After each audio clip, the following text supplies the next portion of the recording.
Attendees are in listen-only mode. Hello and welcome to our webinar about evaluating social media use in extension education and outreach. My name is Deb Haliba and I work at the University of Vermont Extension as Vermont's SARE coordinator. Today's webinar is part of an ongoing professional development training project for extension agricultural personnel in northern New England funded by Northeast SARE. The project is focusing on social media tools and their application as outreach and/or educational delivery methods to farmer clients. So before we get started with Sarah's presentation, I wanted to give a quick rundown of today's webinar. Sarah will give her presentation for about 45 minutes today, and then we will have a question and answer period following Sarah's talk.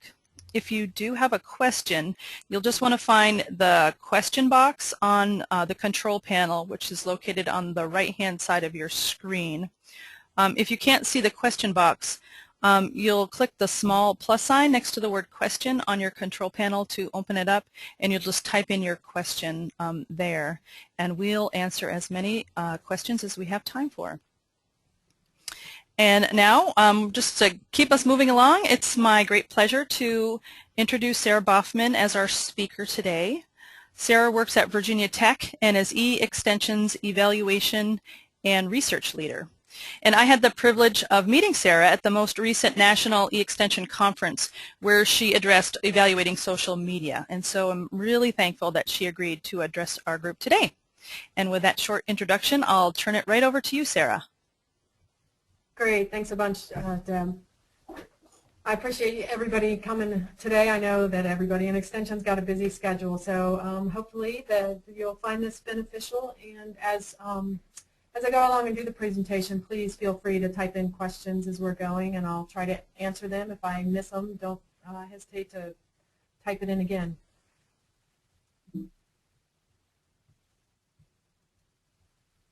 So as we get started here, I'll give you a little background on me. Sorry, my mouse gets a little crazy. Again, my name's Sarah Boffman, and I'm the E-Extension Evaluation and Research Leader. I started my extension career in the University of Arizona, Pima County office, which is the Tucson area, working with 4-H youth development, doing programs for youth at risk. Then I returned back to my native Virginia and became a 4-H agent in a rural county. I took a few years off when my kids were little. You can see a picture of my goofy children there. And then returned to the state office to work as a 4-H camping specialist for a number of years. And when I finished my PhD, I was lucky enough to get the job working with E-Extension as the evaluation specialist with our Military Families Initiative. And I did that for about 1.5 years and then had the opportunity to take over the evaluation and research leadership position that Mike Lambert used to have. He's returned to Virginia Extension. So a little bit about my extension background and kind of how I got where I am today. And I will say, in terms of the social media, when I took over the position with E-Extension's Military Families Project, a big part of that project and a major strategy of theirs related to social media, which I really, other than having my own personal Facebook page, I didn't really have a lot of experience with. So a lot of what I'm going to talk about today is kind of what I've learned over the last 2 years through trial and error and lots of error and some successes as well. So it's, it's an interesting and emerging area, I think.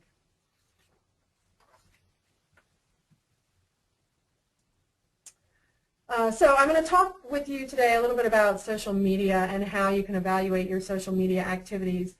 But before I really get into the evaluation portion, I wanted to speak a little bit to some of the kind of social media basics. Social media has really become kind of a catch-all phrase for lots of different ways that we communicate in the virtual world.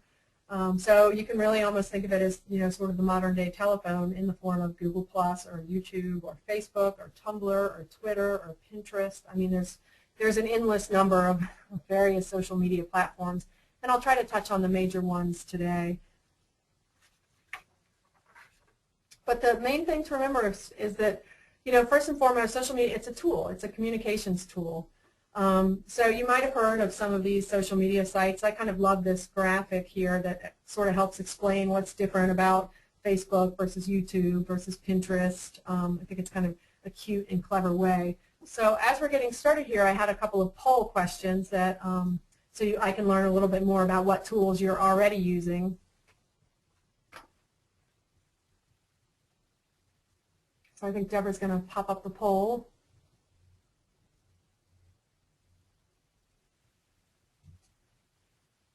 So the poll is up right now, so if you could respond to, select any of those that apply. Which tools have you used?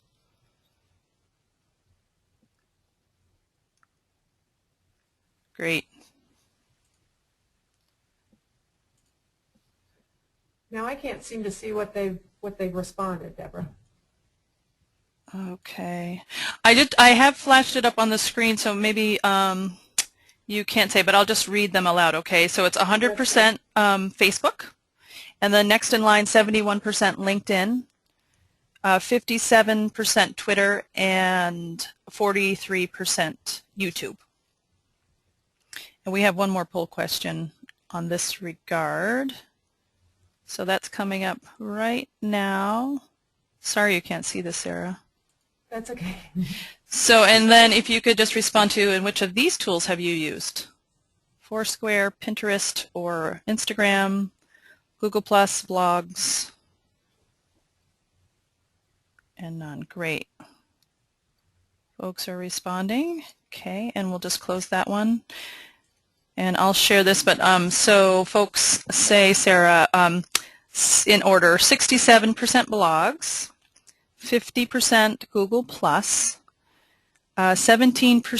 Pinterest or Instagram, 17% none of those, and then Foursquare 0%. Great. Okay, thank you. That's really, it's helpful to kind of know what folks are doing and what you know about in terms of social media. Do we want to ask that second question? Yeah. Okay. So again, similar to the last question, which tools have you heard of but don't know what they are? So Facebook, Twitter, LinkedIn, YouTube, or you know them all? We'll just go really quickly through these so we can continue. Great. Thanks for those.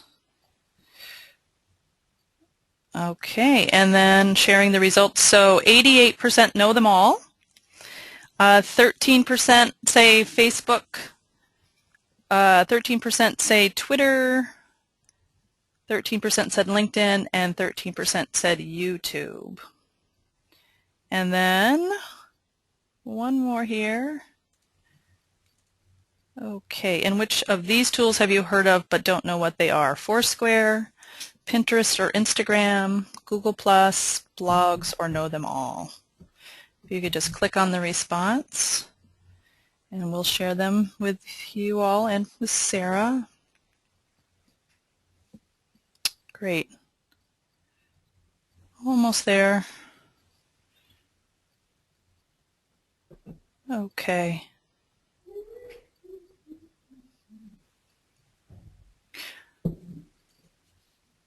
Great, and we'll share those. So of these tools, it looks like Foursquare is the tool which most folks have heard of but doesn't know what they are. So 57% said Foursquare, and then the rest of the folks said 43% said they know them all. Okay, great. Okay. So it sounds like for the most part, folks know what these social media tools are. Foursquare is a site where you basically you check in, you say I'm here, and I really recommend. People tend to do it a lot at restaurants, but you can do it other places as well. You just check in so your friends know where you are. And I'm not a big user of Foursquare, but one of my colleagues that I travel with frequently is, and so it's really handy when we go to a restaurant. A lot of times you can get on Foursquare and see what people recommend, what dishes specifically they recommend. And so you may have people who enjoy using Foursquare and will maybe check in at your extension office or check in at a place where you're doing a field study.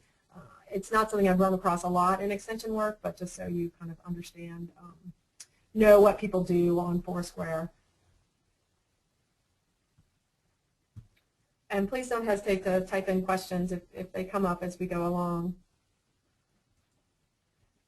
And it sounds like for the most part you're all already using social media, but I always like to kind of situate it because there is still, I think, some folks who feel like social media is just one more thing to do in Extension, or maybe don't see the value of it. So whenever I'm sort of giving my social media agenda push, I like to go to the Pew Research Center's Internet and American Life Project. They tend to have the most up-to-date and high-quality surveys in terms of social media and who's using it. But the other reason I also like to look is because it's important when you're doing social media, because really, you know, unless you happen to have the luxury of somebody who, you know, having somebody on staff who's a full-time social media person, you can't be everywhere. You can't be on Facebook and Twitter and Pinterest and Instagram and Tumblr, and you know, there's just a lot going on. So it's good in terms of your work to have a sense of what audience is on what kind of platform. This is the most recent information I could find from Pew about sort of who's where. And as you can see, in general, women tend to be heavier users of social media than men. And I'm sure it's no surprise that younger folks also tend to be heavier users. And I'll have another slide in a second here with some of those statistics.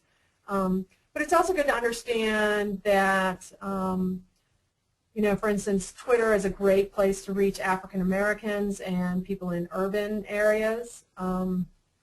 You know, Pinterest is still pretty much a lot of women, younger women. They typically are white. They typically have some kind of college education.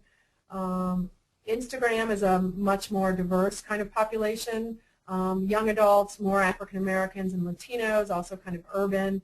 And I've kind of heard the same thing about Tumblr. I don't do a lot of work on Tumblr, but I do know also anecdotally that teenagers and to some extent college students have left Facebook. They might still have Facebook accounts, but they don't use it that much anymore because, of course, their parents are now on Facebook. So, you know, as a means to escape their parents. You can find a lot of these kids, young adults, on Instagram and Tumblr now, and also some on Twitter. I know I have a couple of teenage nieces who are heavy Twitter users now as opposed to Facebook. So that's kind of interesting. If you're a 4-H person, that's a good thing to know.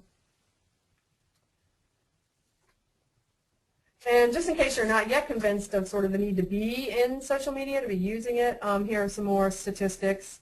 So worldwide, there's over 1 billion Facebook users, 500 million Twitter users, and 10.4 million Pinterest users. And people spend a lot of time on Pinterest. These are daily, the average amount of time spent on social media sites. So I don't know if any of you all are Pinterest users, but it is easy to get sucked in, and an hour goes by. I have a little more than a half hour on Facebook and 12 minutes on Twitter. So, and then on the other side of your screen here, you'll see a little bit more in terms of demographics, who's using social media, and some of the things here that I think are really interesting and something to keep in mind. What's really happened with social media in really the last 12 to 24 months, maybe 24 really, is, you know, with smartphones, you can access all these social media sites. And so particularly in rural areas, we've seen increases in social media use. So it's not just a, you know, a way to reach urban folks, but also rural folks, because a lot of times they can get better internet service through their cell phone than they can, you know, through a traditional internet service provider. So you'll see here that Hispanics are pretty heavy users of social networking sites. And not surprisingly, people with less than 30,000 income are also heavy users, about 73% of them, and I think that's really a reflection kind of youth in general. And you know, across all spectrums of education level, you see some pretty high use of social media, particularly again with some college. That's sort of the youth vote there, I guess you could say, and then those with a college degree. And of course, heavy emphasis on women and younger users. And another thing just to keep in mind, it gets a little bit lost at the top of these statistics, but so these are not the percentages for the entire population. These are the percentages of people who are using the internet. So I'm sure we are missing, you know, it's not that 63% of men are using social media sites. It's that 63% of men who are internet users are using social media sites. So I think that's an important distinction because we are still missing, not everybody's on the internet and not everybody's on social media. Now in terms of farmers, this is really interesting. I just read something, some of you all might have seen it because it went around Twitter a little bit. I want to say it was an article from USA Today, but talking about farmers' use of technology. And you can see a pretty rapid growth in smartphone ownership from 3% to 41%. And that 2012 number is actually not just smartphone ownership. That is the percentage of farmers who reported that they used a smartphone for their farm operation. So they don't just have a smartphone, but they're using it as part of their business. So it'll be interesting to see what happens in 2013 in terms of agriculture and what farmers are doing with their smartphones as there are more and more options for them. And Deb is typed into the chat box here. There is if you're interested in learning more about Pinterest, there is a webinar. I think it's on the 14th about using Pinterest for business. And also, Deb is also saying that in a Vermont nutrient management plan course, they found that 92% of farmers, of the people who are participating, use smartphones. So, yeah, they're there. For sure. I will say I still sometimes get a little bit of pushback from some of our A&R agents here in Virginia that they think their folks aren't there, and they are there. They're in social media and they're using their smartphones. So I think that's important to remember. Okay, now for the really fun stuff. So now that we're sort of thoroughly convinced of the need to be in these social spaces, how do we account for that time? How do we evaluate that work? So before I really get into some of the specific tools and metrics maybe that you're going to want to look at, I just want to sort of situate social media activities within your overall evaluation plan and kind of talking about some evaluation basics. So when it comes to social media, we tend to get, and I know I do too as well, I get really hung up on the tools. Well, how am I going to figure out how many retweets I have? What's going to tell me give me the best repin count on my Pinterest account. But before you do that, you don't want to put the cart before the horse. You want to kind of back up and think about situating your social media use within your larger program. And think about those basic steps that you're going to take to evaluate your program. And part of what's going to happen then is some evaluation of your social media work. So the basic steps for evaluating a program are to engage your stakeholders, focus your evaluation. Then you're going to get to your data collection, and I'll spend some time talking to you today about some tools that you can use to do that for social media. And then obviously you've got a bunch of data, so you need to analyze and interpret it. And then this last step, you don't want to forget to use your results. So in the case of social media, it's usually either kind of part of a larger program, it's part of your marketing and communications efforts within your program, or occasionally people will have sort of their own social media campaign around something. I know some of our communities of practice will do that in e-extension, like Financial Security for All tends to do one around the America Saves Week. But generally social media is more, it's part of your larger program. But the basic process is the same either way. So as you get started with your evaluation, and really this should kind of happen as part of your program planning, you're going to want to engage your stakeholders throughout the process. And what's interesting, I think, with social media is that you may have different stakeholders than you're traditionally used to having, or you may have stakeholders that you don't really know. They may be Twitter followers, they may be people who've liked your Facebook page, they may be people that read your blog, but they never comment, so you don't necessarily know who they are. So social media, then you can actually sort of use that tool in your evaluation to reach out to some of those maybe non-traditional stakeholders to involve them in the evaluation process.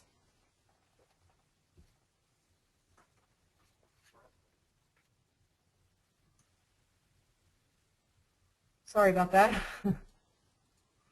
So once you've engaged your stakeholders, then you're going to focus your evaluation. And I'm not going to go into the details of a lot of these steps. I'm going to focus right now mostly on kind of your evaluation questions, because that's a big part of focusing your evaluation. What are you trying to find out?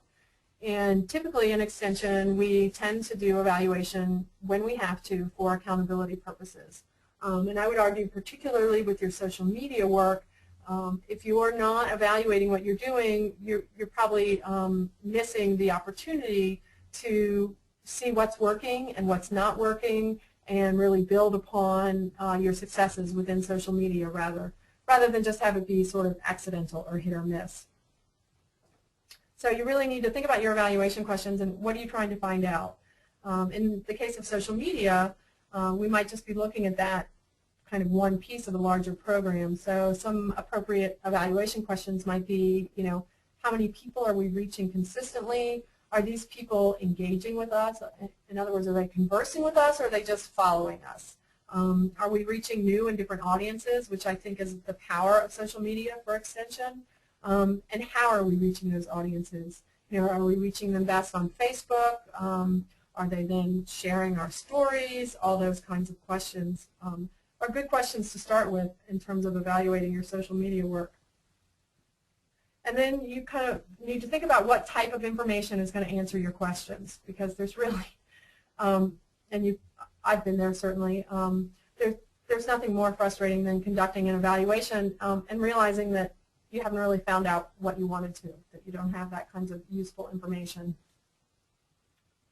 So a framework that I've found that kind of helps situate some of this social media work comes from a woman named Beth Cantor and Katie Payne, and they recently published a book called Measuring the Network Nonprofit. And one thing, I like their work a lot because, when you go searching on the web and looking for information about, ROI and social media, it tends to be really focused on commercially based products, so people who are trying to sell things. And obviously, in Extension, we're selling our services, but we don't tend to operate in the same way as a for-profit company would. So I have found their nonprofit work can be very applicable to a lot of what we're doing in Extension. And I've really found this framework is written kind of from an organizational standpoint, but I think it can really be adapted to a programmatic or even a sort of personal individual level. So when you look at this framework, she's got the kind of crawl, walk, run, fly. And so when you're just getting started in social media, you're thinking about the time invested, and it is, there is certainly a learning curve to all these different social media sites, so there is a pretty big investment in time to get going. It may involve a culture shift within your office, within your program, within your state, and then just kind of learning the basics of the social media tools. And then as you start walking, maybe you've got some policies, you've done a little bit of work in insights, or maybe had small pilots to figure out what's working, and you've thought about linking what you're doing in these social spaces to some programmatic or communications objectives. And then, by the time you're flying, you've got, your channels are all integrated, and when you're posting on Facebook, it's showing up on Twitter, and you've got things scheduled, and you're really using your social media to build your networks and continuously evaluating what's happening so that you can improve your results. So I find this framework can kind of help focus social media evaluation. If you sort of think about where you are now, you can think about where you would like to be and what information will help either you individually or your program kind of progress in the context of social media work. So I have another poll question here for you about where you think you are along this continuum of social media maturity. I guess it's a maturity model.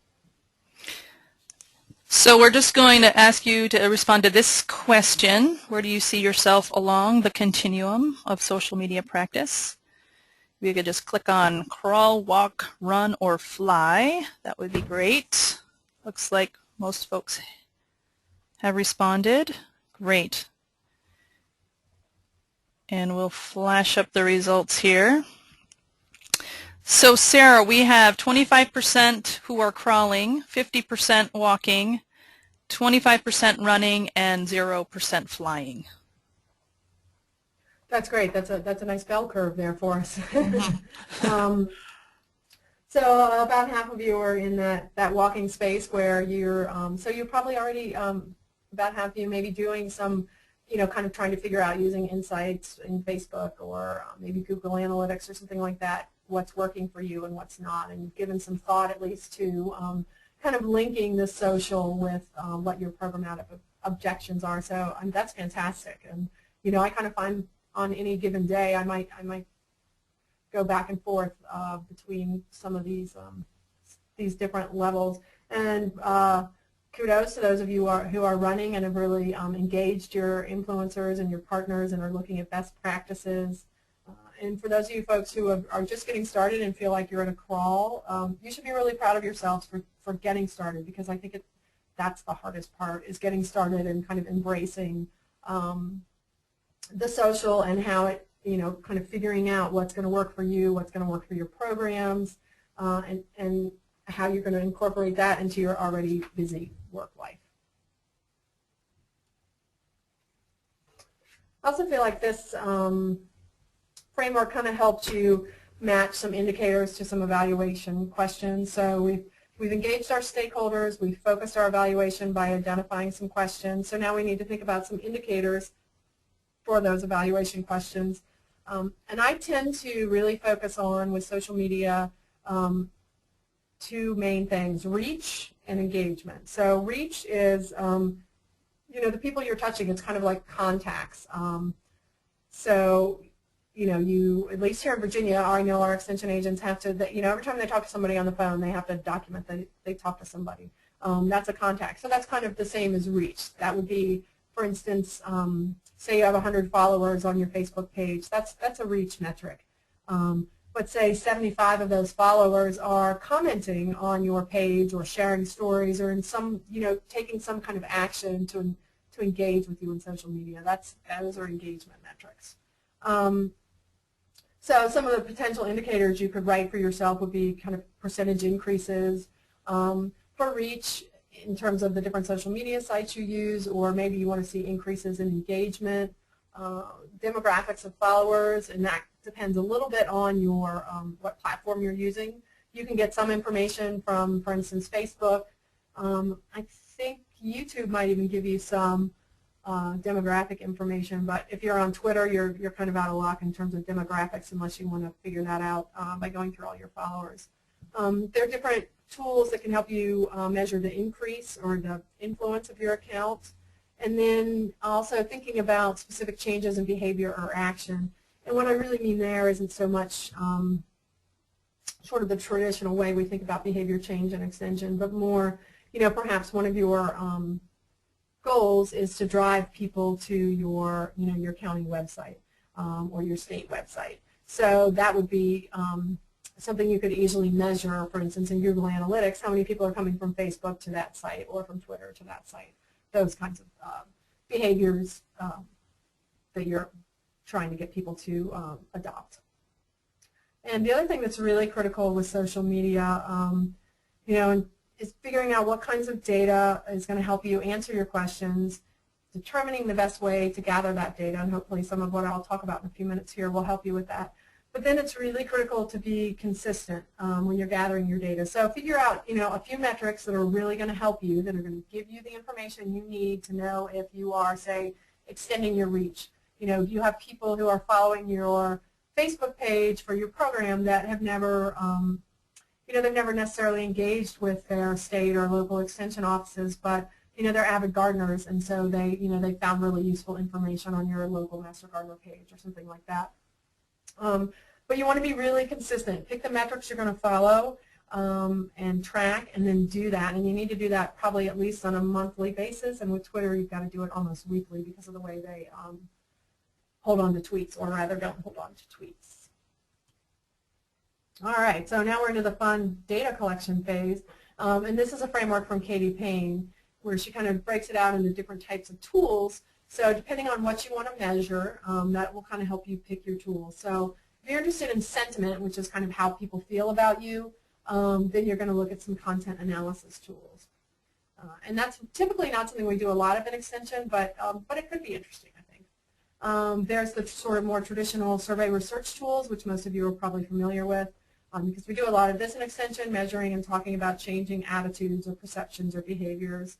And probably what I'm going to focus on most today for the rest of this presentation is the various analytics tools that will help you measure reach, engagement, or action with your social media. And of course, there are different types of tools, including, kind of an all-purpose tool. There are combination tools. Some of the content analysis tools also include analytics. So the chances are pretty good that you're going to need to combine several tools to get the information that you need. So one content analysis tool that I have used, some of you may be familiar with, is called Atlas TI. So in content analysis, it's a pretty challenging and time-consuming type of analysis to undertake. It's something marketers do a lot because they like to use content analysis to sort of measure sentiment. And there are plenty of companies out there that will do this for you. So if you have a nice big budget, like over $100,000, then you can hire somebody to kind of monitor how people are feeling about you. But if you don't have a big budget, there are a couple of options. I used Atlas TI to do some content analysis for the tweets for the National E-Extension Virtual Conference. And really I did it just to kind of figure out what I could learn from that process. It was very time consuming, but the information was really good, and it gave me a sense of what types of comments people were making via Twitter around the conference, and gave us some good data in terms of how people felt about the conference, if they enjoyed one speaker or a particular thing that speaker said and felt like they were going to apply it to their work. There's also a couple of free spreadsheets that you can use that will measure sentiment for you. This is a tool from Microsoft. It's free.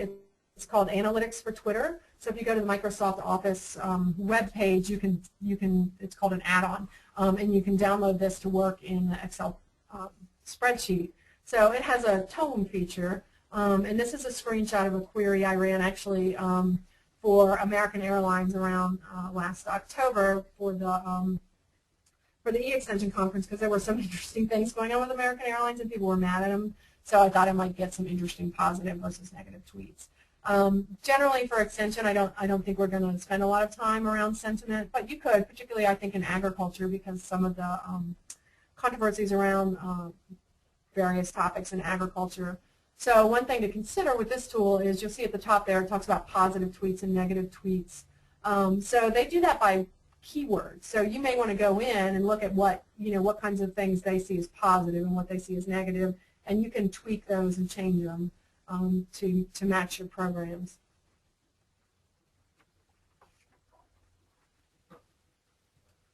And survey research tools that'll help you measure attitudes, perceptions, or behaviors. There's a myriad of tools available at a variety of price points that can help you survey your clientele. Your university probably already has one.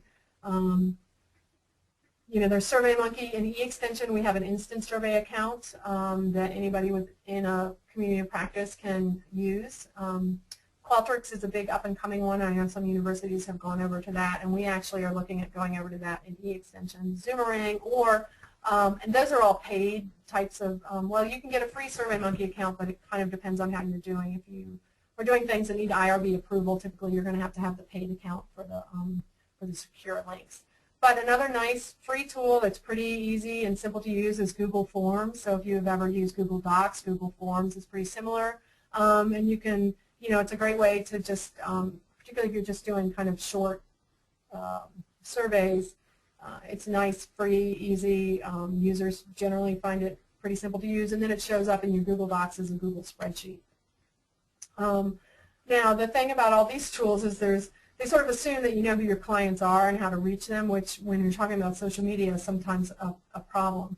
But a lot of them have features where you can embed a short survey into a web page, or you can even use links in Twitter or Facebook to do your surveying. So, this is the more sort of traditional survey work that we tend to do in Extension, and it requires, good and reliable and valid survey instruments. So if this is the way you decide to go, you want to make sure you get a good instrument or a good methodologist to work with you to help you design a good instrument.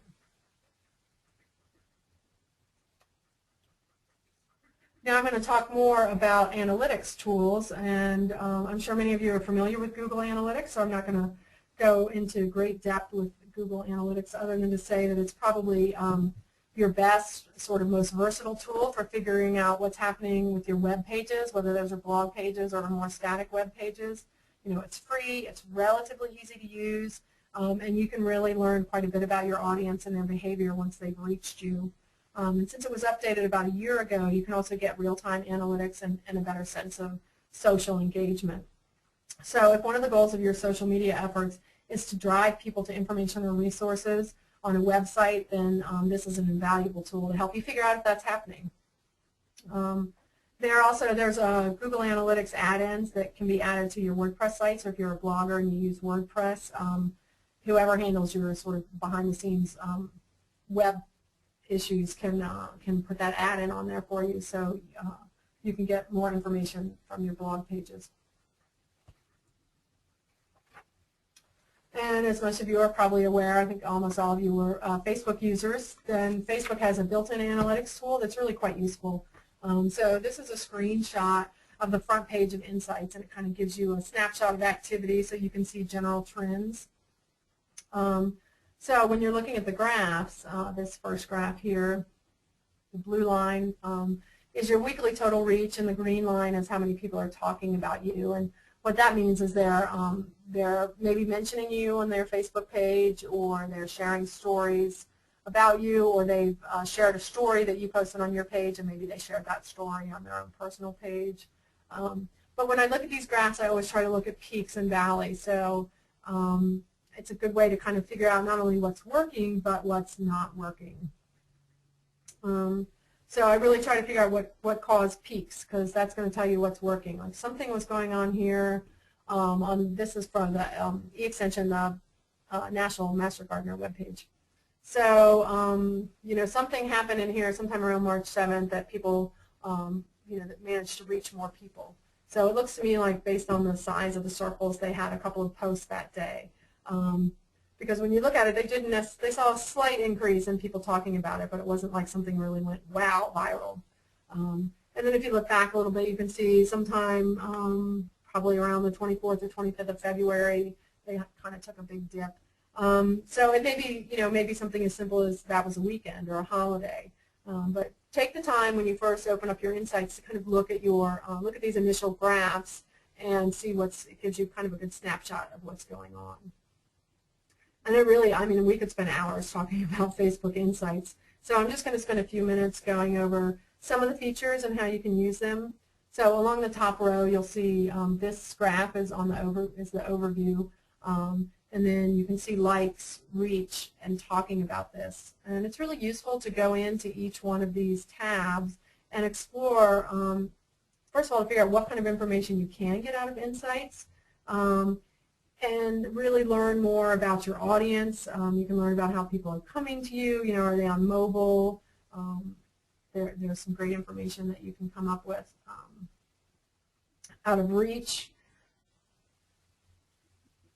And you can also find out more about, you know, you can find out what specific posts people are talking about and sharing. So you may figure out, you know, what your audience is looking for and what's really resonating with them. And I think probably at this point everybody knows that pictures, you know, particularly if they're cute animals, but cute kids work too. But in general, we have found with the military families, you know, when we were advertising, we would just type in some text on our Facebook page, you know, webinar, March 14th, 2 o'clock, here's the link. And it wasn't getting that much attention. But when we took that same text and put it on top of a picture of, say, of a military family or a military spouse and put that on the Facebook page, it got shared, it went viral, and more importantly, because this is the end goal, of course, we got more people on the webinars. So pictures, particularly in social media, really go a long way. Now, another thing you can do with Facebook Insights is you'll see over here where it says export data. You can export your data, and if you've forgotten, for instance, 1 month to, you know, kind of look at your Insights, you can go back pretty far, maybe I want to say September like 2011, and you can export your data, and you will get the biggest spreadsheet you've ever seen in your life. So it gives you a huge amount of information, and it's more really than you could ever have time to look at or use. But what you can do, and what I've done with our Facebook pages, is I just pick a couple of the metrics that are really meaningful and that give me information that's useful, and I track those same metrics every month. So that's kind of part of that, being consistent with tracking your metrics, and the ones that are going to be useful to you. Because if they're not useful and they just muddy the waters, then you don't want to use them. But if you've never done it before, it's certainly worth just exporting that data to take a look at what kind of information you can get out of it.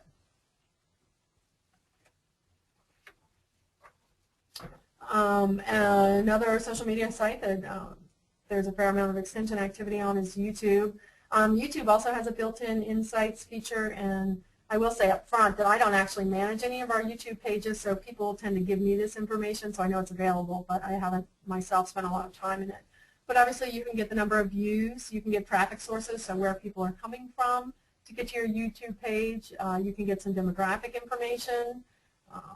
You can get some engagement information in terms of like subscriptions or comments, those types of things. And I understand if you have really high view videos, they'll generate a hotspot for you where you can see what viewers' attention was as they were watching that. My guess is that for a lot of our kind of very content-specific videos, that for the most part you're not going to get access to those hotspots. But if perchance you do get a really high view video, then that might be an option for you as well. And of course you can keep track of your subscribers as well. So that's kind of a somebody who subscribes is maybe more involved and more invested, for instance, than somebody who's just following, just liking you or something, or likes that particular video. I'm going to move on now and talk about some tools that you can use for Twitter. TweetReach is a nice tool for measuring reach and engagement with Twitter. I use it fairly extensively with both the Extension military families and our larger Extension projects. There's a free version, and it will allow you to run a report pretty similar to this one. So I just want to pause here and talk a little bit about what you can do with all this type of information. So this just gives you 8 days, and something really key to understand with Twitter, and I understand this is changing, but I haven't actually seen it in action yet. With your Twitter accounts, you've got to look at your metrics weekly, because Twitter tends to save only about 8 days worth of tweets. So no matter what kind of third-party account you're using or third-party product you're using, they're only going to be able to access about 8 days worth of tweets. So you've got to do it fairly regularly. Now, I just ran this yesterday, so we haven't had a lot of action on our Twitter account in the last 8 days. But you can see we've reached 20,000 accounts. So in 8 days, we reached 20,000 accounts. And from that, we had 22,000 impressions. And if you look down below, you can see, so that's 10 tweets, 9 contributors. So really what happened is we had 1 tweet from the Military Families Learning Network, and 7 people retweeted that, and 2 people replied to that tweet, for a total of 10 tweets, which is, nothing incredible. But when you think about it, what do we do in Extension where in 8 days we reach 20,000 people? I can't think of anything else we do outside of social media where we can reach those numbers of people.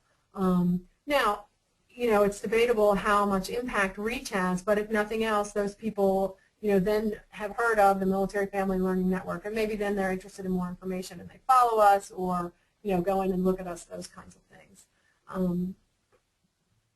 So this report tells you how many accounts you've reached in your given time period, which is interesting, and it's nice to see growth.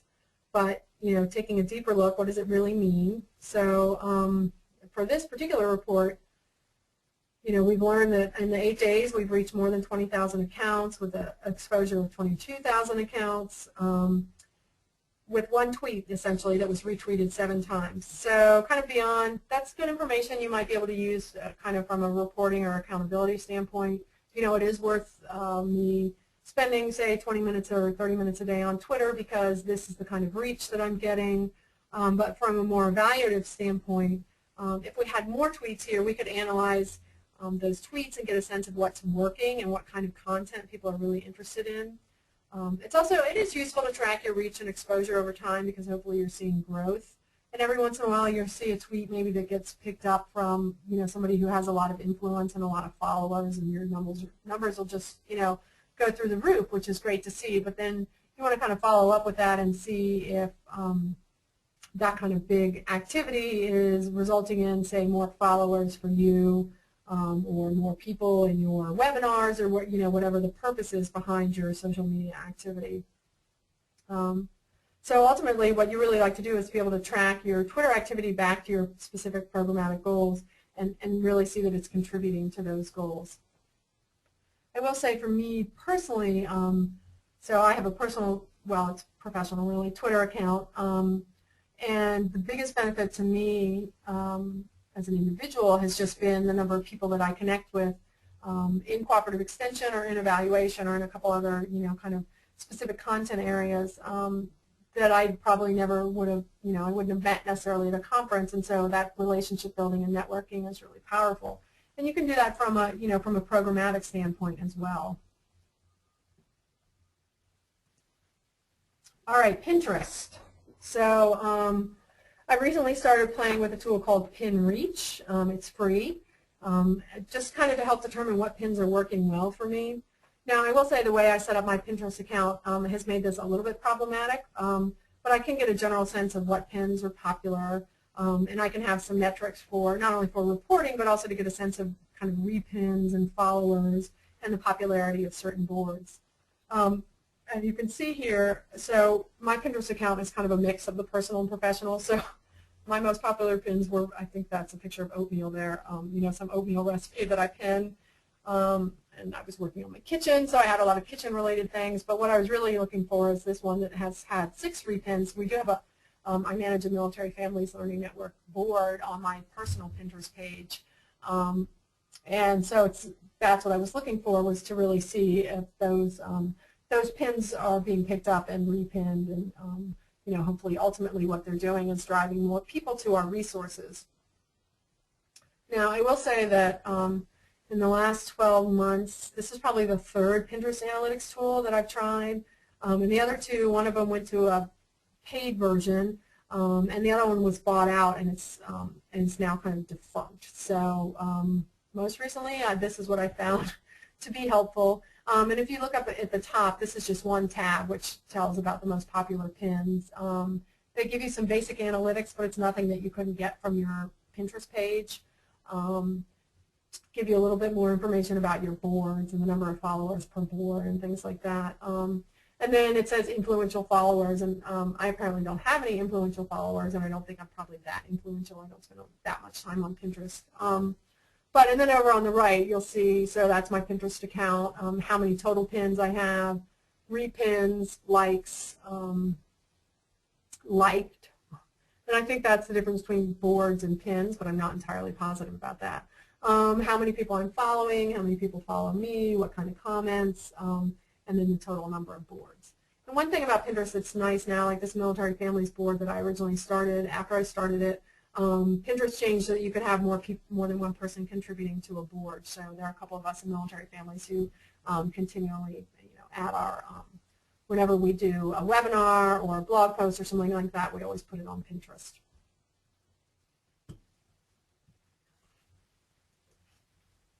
All right, there's some other there's a lot of other analytics tools out there, but I just wanted to mention a few. There's TweetStats, which is another pretty good free tool for looking at Twitter activity. Clout or Cred are influence-based tools. I have to say that I kind of have given up personally on Clout because I feel like they've made so many changes that it's become almost meaningless. But there's still folks who if nothing else, maybe not getting hung up on a particular score, but seeing that your influence is growing, and there's some value to that. There are all kinds of crazy add-ons to Google Spreadsheets that will do things like measure Twitter for you, and I have one that actually Steve Judd up in New Hampshire helped me get set up in terms of following some of the activity on the Network Literacy Community of Practice, COP, but I understand that Google Spreadsheet isn't available anymore, but there's others out there. And then emerging Pinterest tools. So PinMe is one that I have used in the past, and they got bought out. But their website looks like they're, they kind of are looking at making a comeback in a different sort of way. And Pinterly, which is actually, I discovered yesterday, now called Repinterly, has gone to a paid service, which if you do a lot of activity, it may be worth it. So just kind of to summarize some of the different things that I've been talking about. So there's various tools that you can use. For the most part, probably what's going to be most helpful are some of the analytics tools. But then really thinking about, what are they telling you? Because for a large part, we need to situate our social media within, our program. Are we there just to be there? Or do we have some goals and outcomes related to social media and how that's driving people to your web page, or sharing educational information, or reaching new audiences? So, knowing what you're trying to do will also help you pick the right tool to do it. And there's, of course, pros and cons to all the various tools. And Deborah has a copy of this slide presentation, so I'm sure she'll share that with you all after the presentation. So here's the final step in your evaluation. We've engaged our stakeholders, we focused our evaluation, and kind of thought about what those questions are. We figured out what kind of data we need so we can collect it. We've used various tools to do that. So we have all this data that we've analyzed, so let's do something with it. I find that people a lot of times just, we're part of our motivation for doing evaluation is often and understandably related to our reporting mechanisms. But don't forget to really take a look at that data beyond just the reporting piece and think about what you can do with it, how it can tell you what's working, what's not working, strengthen your program. Maybe, you tried Twitter and you're just not getting the followers and it's just not working for you. So, it's okay to give that up. But make sure you spend some time with that data and really take action on it and think about what it means. So here are a couple of resources for you, and you'll get this slideshow, so you'll be able to look at the links. But I found some nice information on YouTube and how you can access all those analytics in the built-in YouTube Insights. If you have WordPress, if you're a big blogger, and I think something like half of you were, here's the link to the WordPress blog that tells you about the plugins. And probably at a minimum, you ought to have the Google Analytics plugin. Then I have a couple of blogs that I follow that I really find helpful and useful. And the first one's called Occam's Razor by Avinash Kushik, and he actually works for Google. But he really does a very good, realistic job of talking about analyzing social media and what's sort of real and useful. And then Beth Cantor, his book, I showed you a picture of in terms of the crawl, walk, run, fly framework. She has a blog, which is also quite useful in terms of, it's targeted at nonprofits, but, clearly they work in pretty similar ways to our educational programs. And then if you want to, really get down into some, particularly Twitter and Facebook, but also more so with Pinterest now, if you go to learn.extension.org and use the search feature, you can find all kinds of topics. You can either, search on social media or Facebook, and you'll see a number of webinars on not just how to use them, but also how to analyze kind of your activity on those in those various social media. And then here's my contact information. I'm happy to answer questions or shoot me an email, and I'll do what I can for you. And I think that's, I've gone a little bit over my 45 minutes, so we've still got some time here for questions. If you all have questions and you want to type them in, I will see what I can do to help. Great, Sarah. Thank you so much. And yes, we do have plenty of time for Q&A now, so we're just going to move into our question and answer segment of the program. So as a reminder, to pose a question, you're just going to find the question box on the right-hand side of your screen. You'll just type in your questions and hit return. If for some reason the question box is closed, you can just click on the small plus sign next to the word question to open it up. And how this will work is I'm going to be reading those questions out loud to Sarah, and we'll answer as many as we have time for. So, type away. Are you still awake? It's right. It is right after lunch here in the Northeast.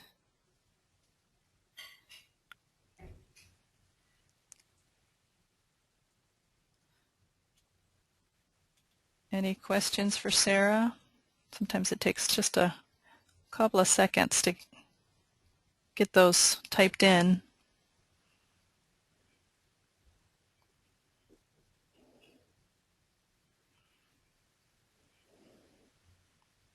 Here we go. Sarah, can you provide a specific example of a social media evaluation you did? The questions you asked, what data you looked at, and how you used it to improve? Sure. So for the Military Families Learning Network, part of our overall evaluation plan, and really kind of at this point, since we're still fairly new, the bulk of our evaluation work is around social media. So every month, I have a series of metrics that I look at to help answer a couple of questions that are tied to our goals. So what we do in the Military Families Learning Network is we're trying to reach out to military family service providers and to military families and be in the spaces where they are in terms of social media. So reach is an important thing that I look at, and we do have a social media strategist, and we have people within each community that works with the Military Families Learning Network who have a certain amount of their time devoted to social media, so that is a luxury that we have. So every month I have a nice little report that goes to the Department of Defense, who are our primary funder. It talks about our reach and our engagement across all of the social media platforms that we have. So kind of the questions are, how many people are we reaching? What do we know about that audience? Are we talking to both military people and extension people? Because that's also part of one of the goals with the project, is to connect those two groups of folks. And sometimes I can tell that depending on the platform, sometimes I can't. And how are we engaging them? Are they leaving comments on our blog posts? Are they even reading our blog posts? I'm trying to picture in my head what the rest of that report looks like. So I report all of that kind of monthly, and then on our monthly phone calls, I feel like as the evaluator, my job is to point out that, you know, Twitter this last month, we haven't seen any growth. You know, we tried a couple of new information from different sources that we haven't used before, and it's not working. So that's really kind of an ongoing process with us that's really about not just the report, which DoD likes and they love numbers, but which as a program team we sit down and talk about, and we look at what's working and what's not working. And a specific example of what worked for us, last August, our network literacy community of practice was getting ready to do a webinar, and they really have kind of struggled to reach that military audience. So they had noticed that one of the other communities of practice had used, I think I mentioned this in my presentation, had used a picture to, you know, kind of develop a flyer that was tweeted out and put on the Facebook page and those kinds of things, put on the blog page to, you know, to kind of get more interest in their webinars. So they tried doing that for an upcoming webinar, and it was like, you know, all the graphs went off the charts for them in terms of sharing and things going viral. And then as a result, they did actually as well, this is, you know, getting back to that outcome we're looking for, did see more people on their webinar. And I'm trying to remember now if they were still mostly extension people, because we're still kind of working on trying to build that military base for that community of practice.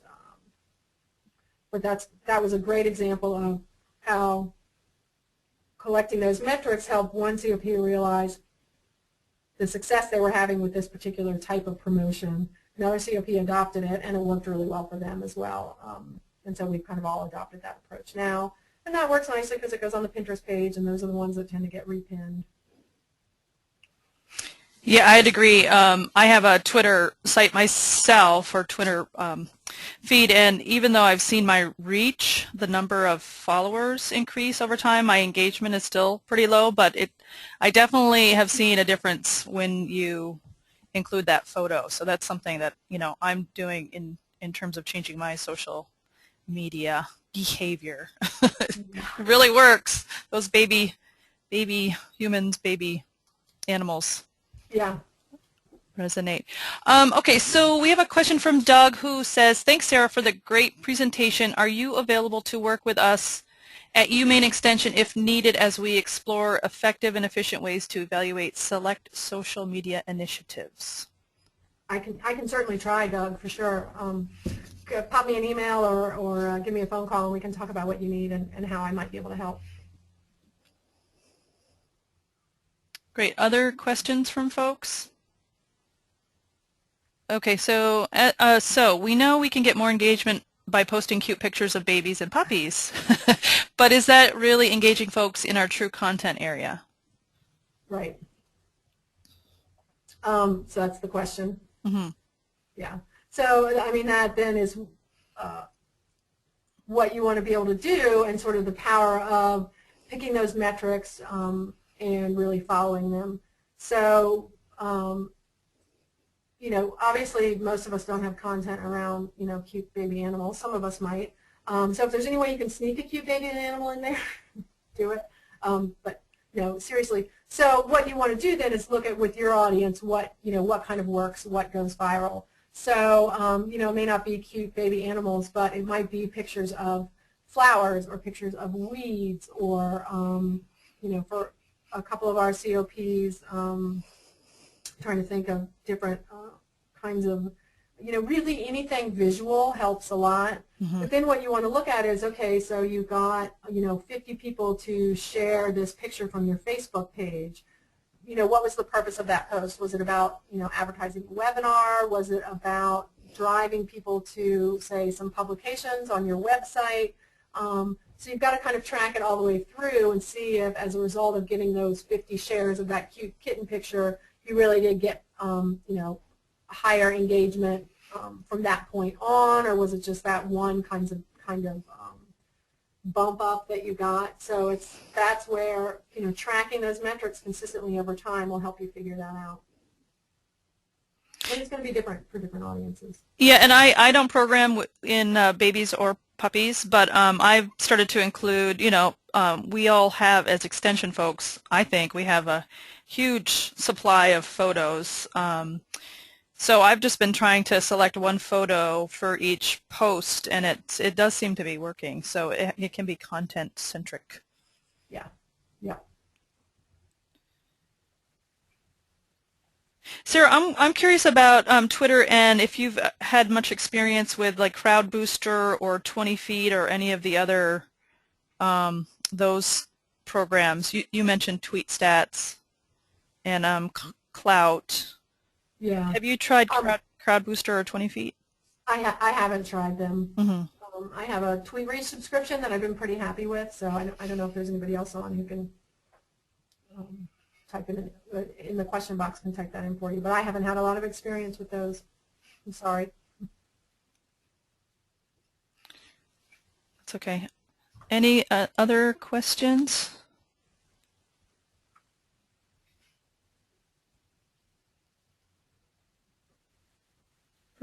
From folks? No?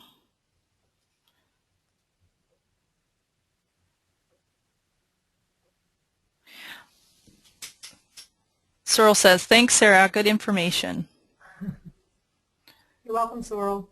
I can't see the names of who's on either, so. Okay.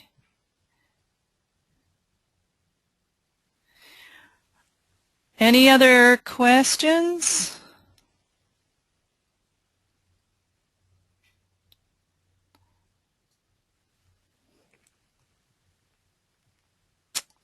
Final call.